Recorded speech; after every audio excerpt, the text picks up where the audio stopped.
conversation at a pub? Could have been. I'd love to know how it came about. We did talk about this yesterday. This couple of Sydney entrepreneurs who are putting air in a can, lovely air from the Blue Mountains and other wonderful places, and selling it to the Chinese for around $20 a can. John, you genius. Hello, guys. Good morning. Hello. How did you come up with the concept? Yeah, you know what? It's a pretty cool story, actually, how it started. My business partner, Teo, has been going to China on business for some time, and I would often go and pick him up from the airport. And the last trip, he was in Beijing, and it was a particularly bad day in Beijing where you literally couldn't see across the street. And I'd talk to him when he was there, and his eyes were watering and his throat was sore, and it was just generally pretty awful. And when I picked him up on the airport that Saturday morning, he sort of looked up, and it was just a glorious day. And he looked up and he just made this off-the-cuff comment, which was, wouldn't it be cool if we could take some of this air over to China? And it was a bit of a eureka moment, because it was a bit of obviously a giggle at that time, but it was also a bit of a why not moment.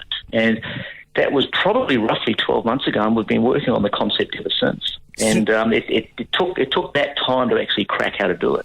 As soon as I heard it, though, it's got a bit of that Dr. Seuss, the larynx singing, and hasn't it? Oh, absolutely. And you know what? The product is really different things for different people. It's taken on a bit of a life of its own now. There's definitely that quirky side to it, no question about that.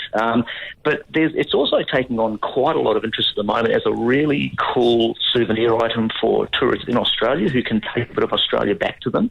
But there's also the probably a little bit more serious side of it, where people who do live in these places in the world just love the idea of having some fresh air with them that they can literally carry around and use. So it's quite a powerful thing. It's like different things for different people, but there's no question it's unique. Well, okay, because initially we have visions of you and your business partner like running through the Blue Mountains with a jar, catching the air, and then bottling it very quickly. No. It's a fair bit more high-tech than that, actually. Right. We actually had a mechanical engineer on board with us for several months trying to actually crack it, because that's not what we wanted to do. We wanted to do two things. We really wanted to bring a product to the market that was, one, not just unique and quirky, but one that was actually genuine.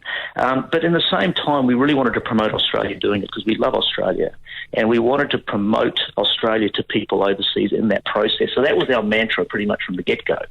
And so we actually had a mechanical engineer helping us with the technology to do that. And, we're not sending a man to Mars or anything, but it is actually quite difficult to put clean ambient air through a system into a can. It's actually not an easy thing to do. So we went through many prototypes with different purpose-built compressors to do that, and we finally cracked that. But essentially what happens is we literally can take these units, we call them mobile air farming units because they're transportable. We can take them anywhere and literally pump ambient air from any location into a sterile can. And those cans hold upwards of 130 to 140 deep breaths each. There's actual caps that are made for them that fit on the top of them that literally go over people's mouth and nose. So it's not just a jar that they open. It's actually a lot more than that. Can I ask, John, what did you do before this? You are now known as the Director of Green and Clean Air and Air in a Can Company, but what did you do before this? My background's finance, actually. Okay. So finance and marketing is my background. Okay. So, but Teo and I have been involved in a few little ventures over the years. We've known each other a long time.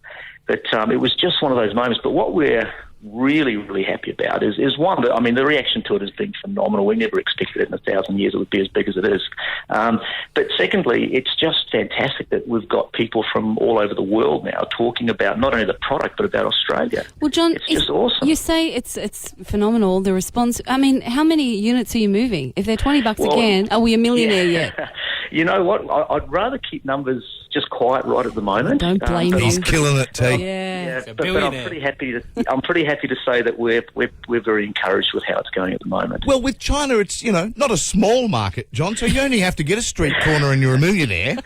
Well, perhaps. Yeah. We'll see how it goes. It's early days yet, but no, look, it's been going phenomenally well, and we're actually we're already in the process of adding other pure air products into that range, as well as other products into our range as well. So we're not just stopping at air; we're doing a number of other things that I think are pretty unique and cutting edge as well. We know the Blue Mountains, but we would love to be able to send air from the Hunter Valley, preferably not Kooragang Island. Oh, that's where I was going. But there's some Hunter beautiful Valley clear air, you reckon? Nobby's Beach air. Sure. There's absolutely no. Look, as long as the location. As far as locations go, obviously they have to be beautiful locations, but we want iconic locations as well that people recognise and then can sort of own. And it's pretty neat for people that actually go to a location and enjoy that location to actually take that with them. It's something pretty special. So Hunter Valley is, I can tell you now, definitely on the drawing board. Good. I would love to have brought a can of air back from Rotorua just to prove to people.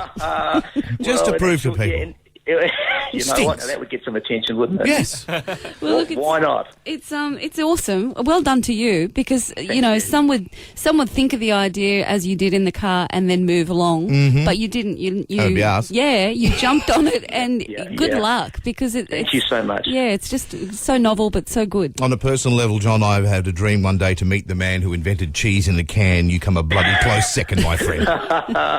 I'll take that as a compliment, shall I? You should. Thank you, John. Appreciate your time. Thank you, guys. You have a great day. You too. There's John Dickinson. He's the Director of Green and Clean Air, selling clean air to the Chinese. That's brilliant. Unbelievable. It is brilliant. You've seen the oxygen bars, right? Yeah. Don't laugh, because these oxygen bars are all over America. Yeah. You go and you pay a fortune for a suck of clean air. Did that in Vegas. Yeah. Yeah. And it does clear your head, doesn't it? Yeah, well, apparently. After $10 you just want it to. Yeah, psychosomatic. Yeah, exactly. Daniel and Steve.